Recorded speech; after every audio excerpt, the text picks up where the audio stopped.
Alrighty, I have a construction update for you guys today. So things are starting to move. I'm even hearing they're working today on Saturday.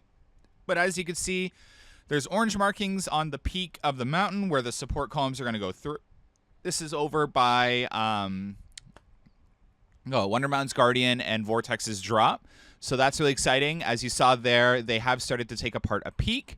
More tree clearing is going on, heading back or out towards Extreme Skyflyer, spot of land, and towards the mountain.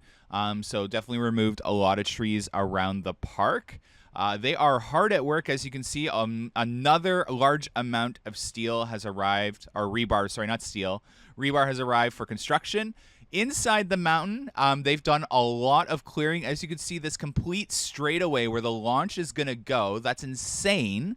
So that's the launch. That's going to be the launch tunnel. And then you're going to come up out of the mountain. So that's so cool to see. I highly suggest doing the ruins maze because you're going to get some amazing shots as if you were on a construction tour at Canada's Wonderland. So this is absolutely amazing. They weren't even yelling at us not to film, which was really great. I was really worried about that because this is such a cool thing. It would be such a shame for entertainment or the park to not let us film in here. So I'm really happy that we were allowed to film.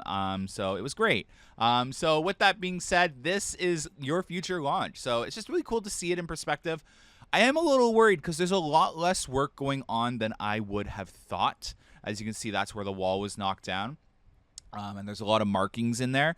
But I would have expected a lot more work to have taken place than it has. And obviously with no new track shipments and all that, it is a little worrisome. And I understand why some of you are like, there's no way this is going to be done on time. But I am hearing it is planned. Like, it is on track. There's nothing to worry about quite yet. So we'll just have to wait and see.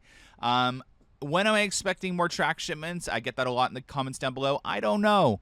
Again, this is last minute. I know the park is trying to convince otherwise, but this is a last minute design. And yeah, so it could be a bit. So we'll have to wait and see. Anyways, stay tuned for tomorrow's update. Bye.